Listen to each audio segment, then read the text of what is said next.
Xin chào các bạn, chào mừng các bạn quay trở lại với loạt bài hướng dẫn sử dụng phần mềm ArcGIS Pro. Hôm nay chúng ta sẽ bắt đầu với chương số 1, giới thiệu về ArcGIS Pro. Nền tảng ArcGIS của Esri đã thực sự trở thành một cái giải pháp chính cho các chuyên gia GIS để triển khai các giải pháp GIS một cách hiệu quả và mạnh mẽ, từ một người dùng tới nhiều người và tới những tổ chức và trên những cái nền tảng khác nhau. Thì cái khái niệm nền tảng platform mà mình đề cập ở đây, nó đã thật sự là thay đổi cái cách mà xã hội, cách mà chúng ta giao tiếp với nhau, chia sẻ với nhau và thậm chí là giúp đỡ lẫn nhau. Một cái ví dụ mà mình có thể đề cập ở đây đó chính là cái nền tảng Facebook.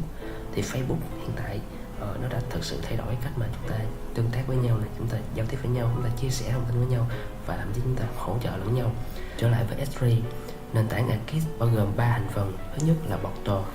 Portal chính là các phần cứng, phần mềm, nơi mà người dùng, nơi mà mọi người sẽ kết nối tới để lấy dữ liệu không gian.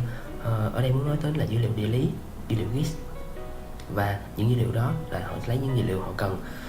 Phần thứ hai đó chính là về server và các dịch vụ nội dung online.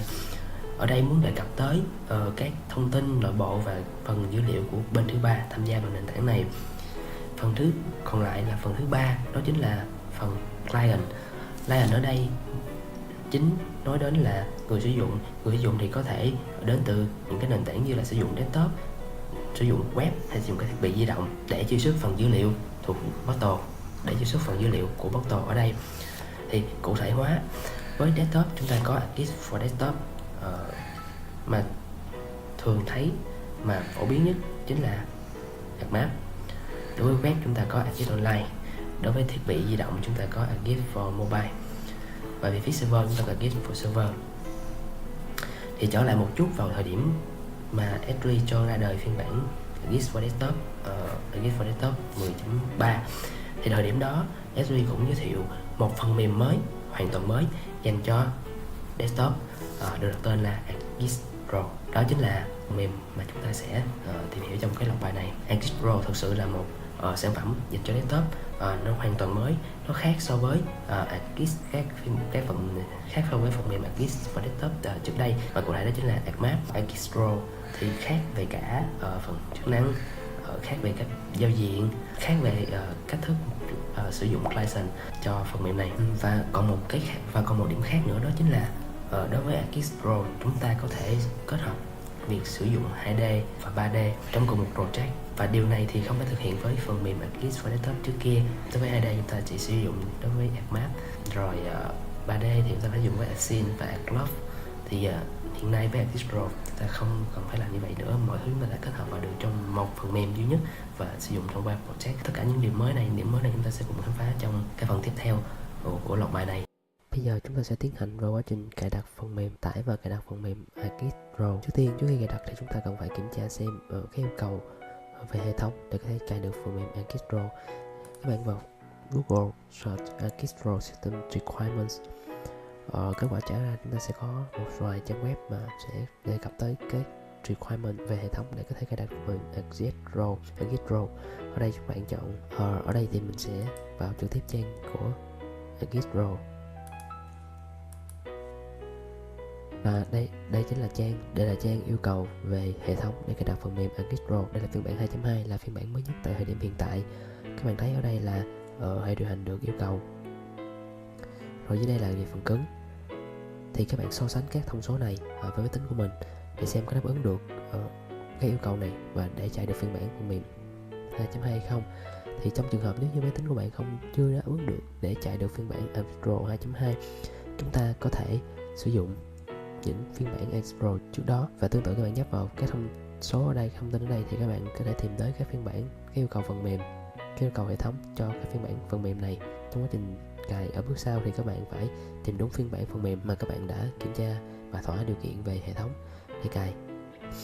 Ở trong những trang kiểm tra về hệ thống thế này, nó sẽ có một cái phần mềm để chúng ta kiểm tra coi cái khả năng của cái máy tính chúng ta có thể chạy được phiên bản phần mềm ArcGIS Pro hay không.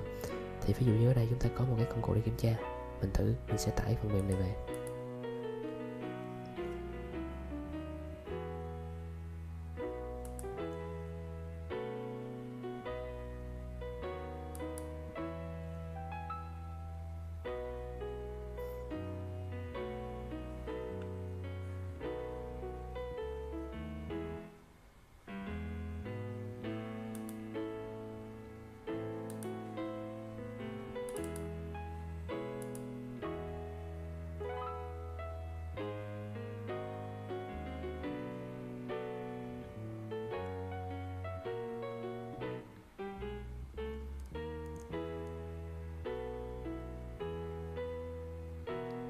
đây là kết quả kiểm tra ở máy tính của mình đã đủ điều kiện sử dụng phần mềm Artist Pro phiên bản 2.2. Trong trường hợp đối với các bạn máy tính đã không đủ điều kiện để sử dụng phần mềm phiên bản Artist Pro phiên bản 2.2, các bạn vẫn có thể sử dụng những cái phần mềm phiên bản thấp hơn để theo trong suốt cái loạt bài hướng dẫn này.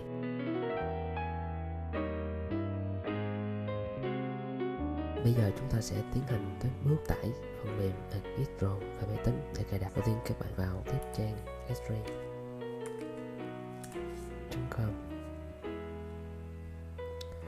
Đây là trang chủ của Xray ha. Sau đó các bạn nhấp vào Artist.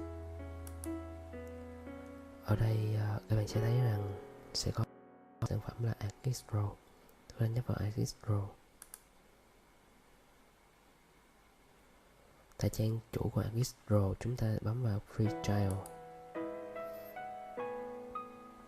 Thì tới thời điểm hiện tại, để trial, để dùng thử một cái sản phẩm của nền tảng trên nền tảng Artist, chúng ta đều có một cái trang duy nhất là chúng ta sẽ phải vào trang để đăng ký một cái tài khoản trial. Bất kể nó là Artist Pro hay là Artist Online, đều phải vào trang này để đăng ký tài khoản Artist Trial. Ở đây chúng ta sẽ điền tên, địa chỉ email và một số cái thông tin khác ở đây. Thì bây giờ ở đây là mình sẽ sử dụng tên là Guest House. Địa chỉ email thì chúng ta sẽ sử dụng là địa chỉ email của Guest House luôn. Guest.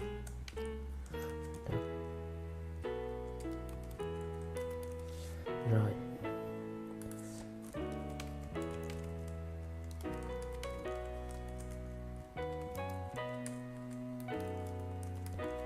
Tips code, mình lấy mã bưu điện thành phố Hồ Chí Minh nhé.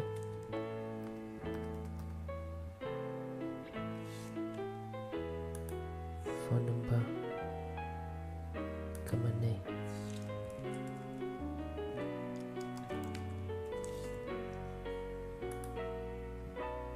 lĩnh vực,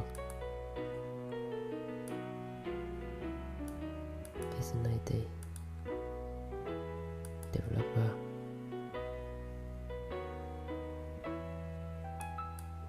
yes, sorry, start trial. Ok, ở đây bắt buộc phải điền số điện thoại rồi.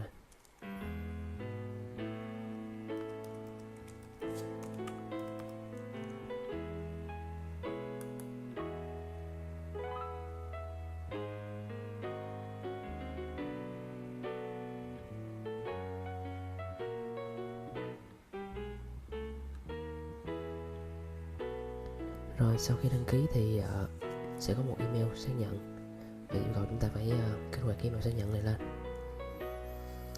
Còn có một điều cần chú ý nữa các bạn ở đây nhé, là trong một số trường hợp khi mà chúng ta vào trang là trial này thì trang sẽ tự động xác nhận ngôn ngữ. Khi đó có khả năng sẽ chuyển về ngôn ngữ là VN, tức là Việt Nam, ngữ tiếng Việt, thì bộ ở đây sẽ chuyển thành tiếng Việt hết ha. Thì đây là giao diện tiếng Anh rồi, cho nên là mình nói trước để các bạn không phải bỡ ngỡ trong trường hợp mà các bạn gặp phải trường hợp như vậy ha. Ok, bây giờ chúng ta sẽ phải vào email guesthao.vn.git để chúng ta kích hoạt, click lên kích hoạt cái email này ha.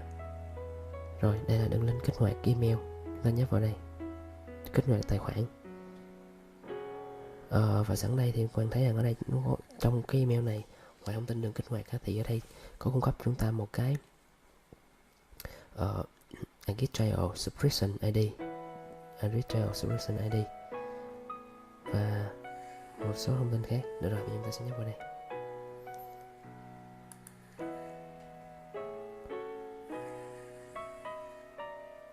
Rồi các bạn thấy không? Bây giờ nhé, trang này đã được chuyển thành nhận diện và ngôn ngữ là tiếng Việt rồi, thấy không? Đã chuyển thành tiếng Việt rồi.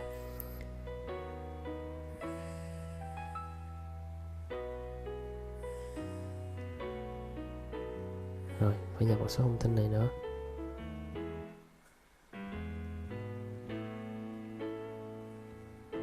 Và một số điều khoản. Tên đăng nhập mới.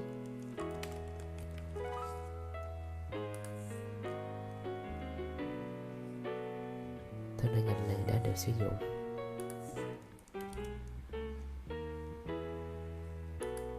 Rồi ok, GitHub VN.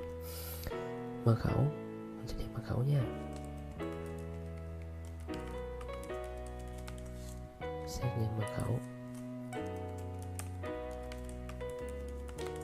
Rồi địa chỉ email thế này, tổ chức là GitHub, chọn một câu hỏi để khôi phục mật khẩu.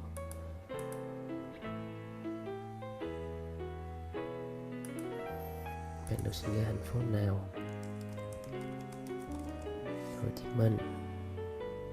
Đây là phần thông tin tôi tạo tài khoản của tôi.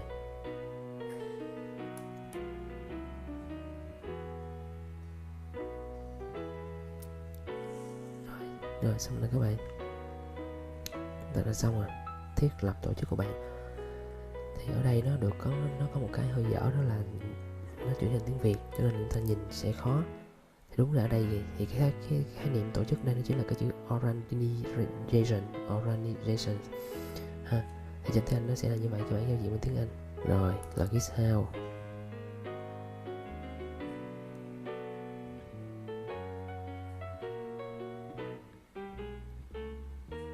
Đây, tên ngắn.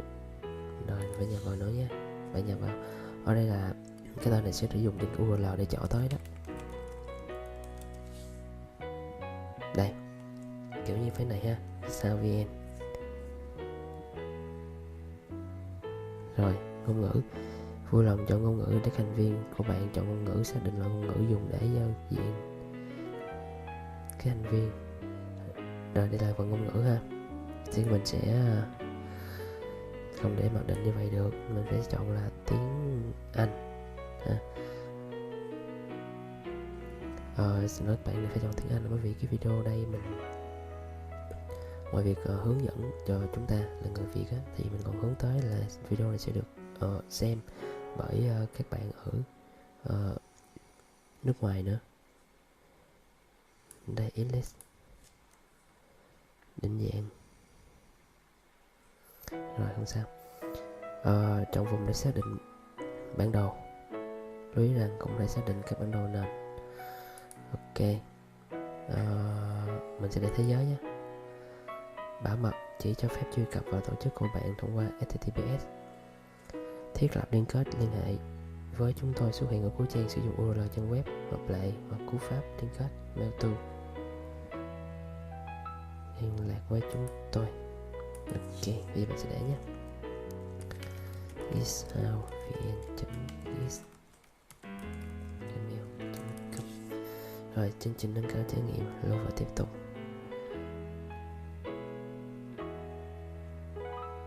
Rồi, tiếp tục.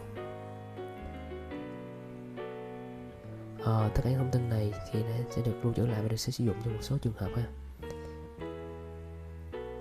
Rồi, bây giờ đã chuyển chúng ta tới trang của Git rồi. Đây. Sau khi mà chúng ta tạo xong một cái tài khoản trên Git Online, tại sao là tài khoản trên Git Online? Là như ở phần trước mình có nói đó, là trong nền tảng Git có 3 phần. Một phần trong đó là cái bọt tồ, một phần nữa là bọt tồ. Thì bọt tồ nó chính là cái cấu trúc này, nó chính là cái cloud nền tảng đám mây. Thì hiện tại quản lý về mặt user license sử dụng các sản phẩm trong nền tảng Git thì Esri đã sử dụng cloud để quản lý. Ở đây là sau khi mà chúng ta phải đăng ký một cái sản phẩm, đăng ký một cái tài khoản, thì tài khoản này sẽ được quản lý trên cloud. Tài khoản này nó sẽ được dùng để sử dụng cho các sản phẩm còn lại ha. Thì thử ra đây, cái việc chúng ta vừa đăng ký đây thì nó sẽ được đăng ký về Git Online đó. Đó chính là bọt tồ dạng cloud ha. Thì sẵn nói thêm là bọt tồ nó có hai dạng đó, một cái là cloud và một cái là có thể tạm gọi là on-premise, tức là trên phía server mình được xây dựng trên phía của khách hàng dạng nội bộ đó. Thì hiện tại cái tài khoản này mình sẽ đăng ký là tài khoản Git Online ha, sử dụng trên cloud của Esri, và tài khoản này hiện là tài khoản sử dụng có hạn rồi, khoảng 21 ngày. Thì sau khi đăng ký xong là chúng ta có một tài khoản với dạng Git Online, thì tài khoản này chúng ta có thể sử dụng với Chúng ta có thể sử dụng Git Online nè, có thể tạo cái web Git ha. Về phần web Git thì sẽ có một cái bạn lọc bài nói về web Git. Rồi bây giờ trở lại với phần Git Pro của chúng ta. Thì sau khi đăng ký tài khoản xong, chúng ta sẽ được hỏi rằng là cần có muốn download Git Pro và các Git app hay không. Thì bây giờ chúng ta cần phải download Git Pro để bấm vào đây.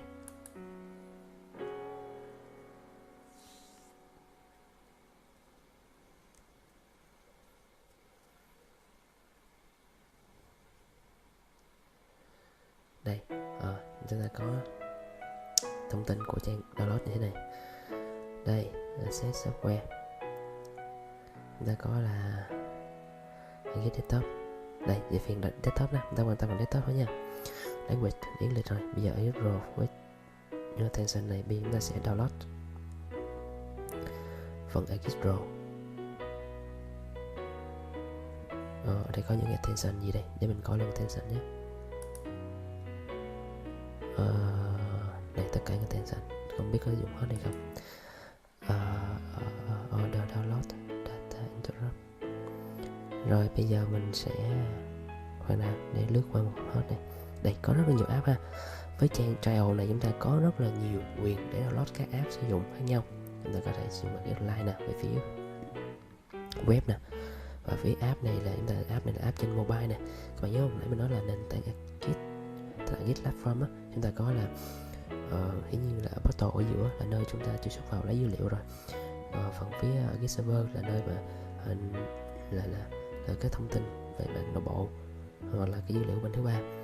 Thì về phía khai thác á, đây khai thác thì chúng ta có là desktop nè, chúng ta có web nè, chúng ta có thiết bị di động nè. Thì đây là phần về thiết bị di động nè, để phần web nè, để phần desktop nè. Rồi quay trở lại cái chuyện này, chúng ta sẽ download phần desktop.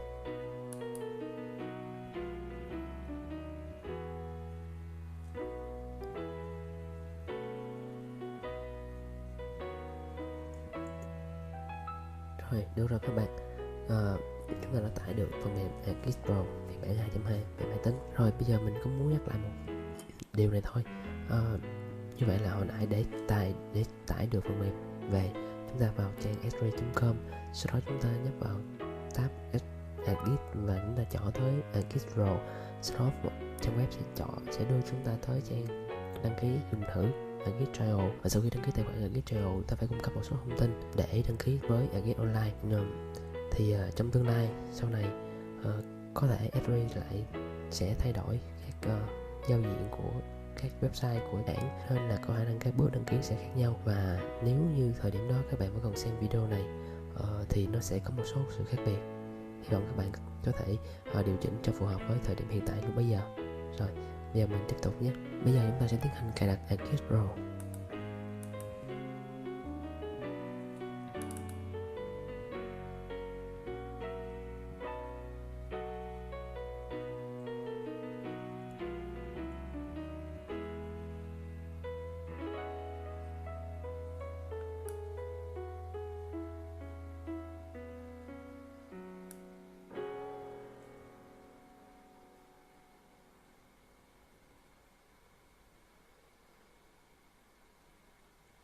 Đầu tiên thì bộ cài sẽ tiến hành giải nét các file cài đặt ra.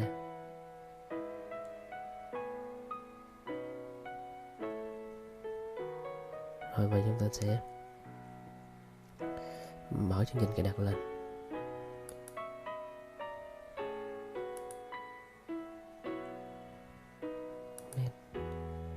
Accept.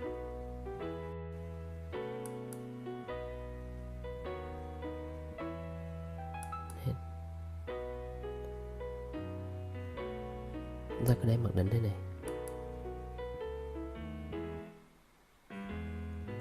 Rồi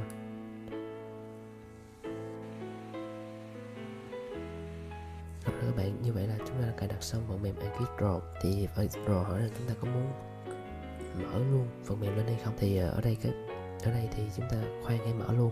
Thay vì đó thì mình cần phải làm một số bước nữa. Chúng ta cần phải tải dữ liệu mẫu về, rồi sau đó chúng ta sẽ mở lại phần mềm Git Pro và chúng ta sẽ sử dụng một cái project trong dữ liệu mẫu để chúng ta tách bỏ.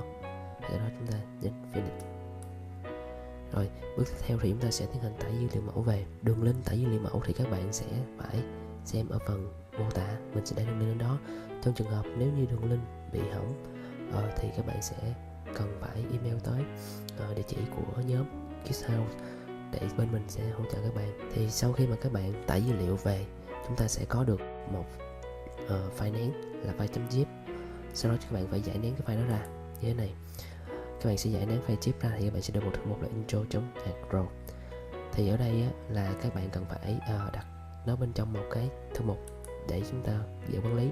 Thì đây trong OC mình tạo một thư mục tên là student, và sau đó là mình đặt cái dữ liệu mẫu vào đây và mình giải nén ra file này.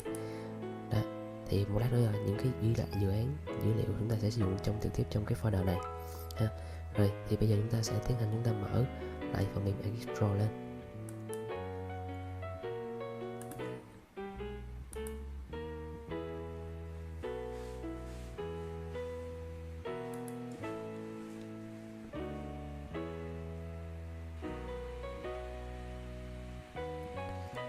Thì ở lần đăng nhập này phần mềm sẽ hỏi chúng ta về còn ta đăng nhập vào tài khoản Agist Online. Thì tài khoản này chính là tài khoản mà lúc nãy chúng ta đã tạo ra. Thì chúng ta sẽ đăng nhập lại.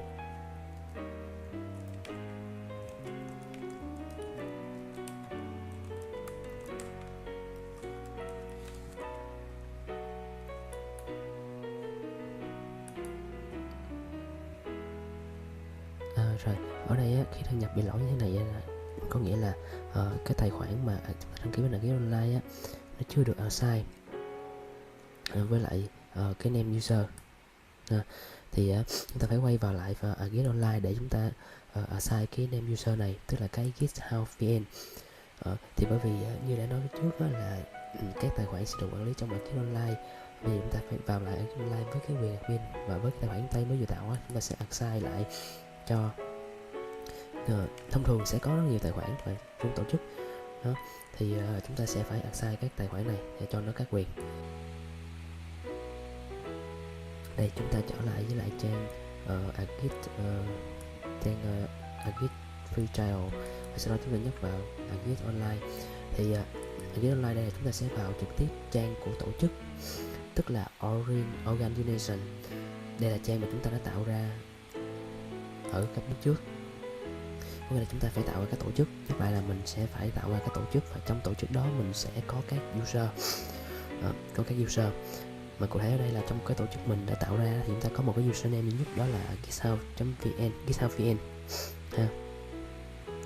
Rồi thì bây giờ ở đây là chúng ta phải assign các đầu tiên là chúng ta phải assign kích hoạt nó, kích hoạt cái name user này. Thì ta nhớ vào config license. Ở đây là chúng ta kích hoạt hết tất cả các extension của nó. Rồi như vậy là nhấn assign.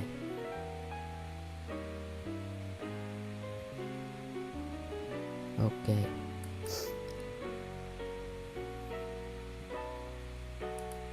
Rồi như vậy thì chúng ta mở lại Agist Pro. Lúc này chúng ta sẽ đăng nhập lại với name user là githouse.vn.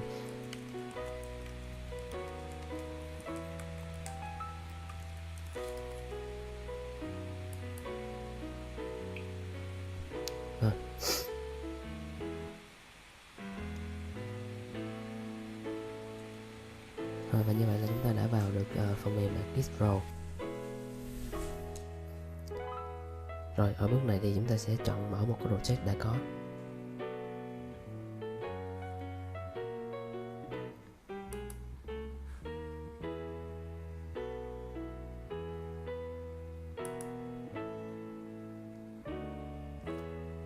Rồi chúng ta sẽ chọn Rose.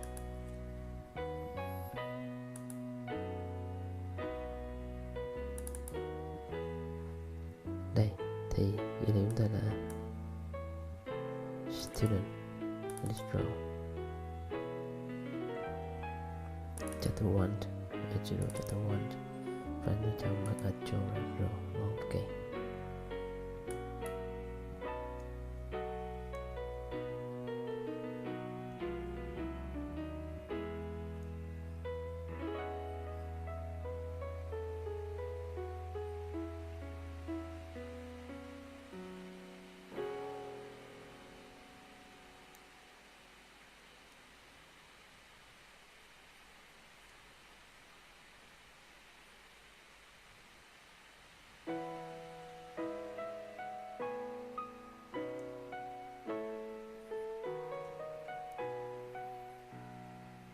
Sau khi project đã được mở lên thì chúng ta thấy được màn hình đầu tiên thì đây gặp hai phần này, là phần bản đồ 2D và đây là phần bản đồ 3D. Đây, bây giờ chúng ta thử sử dụng công cụ Explorer nhé. Đây, thì con chuột đang cái công cụ Explorer, mình thử nha. Đây, chuột trái. Đây, chúng ta thấy có một màn hình và màn hình còn lại đây cũng được cập nhật theo luôn. Rồi, chúng ta thử ta nếu lên một thông tin. Đây, thì có một pop-up hiện ra và cho phép chúng ta thấy được thông tin của đối tượng.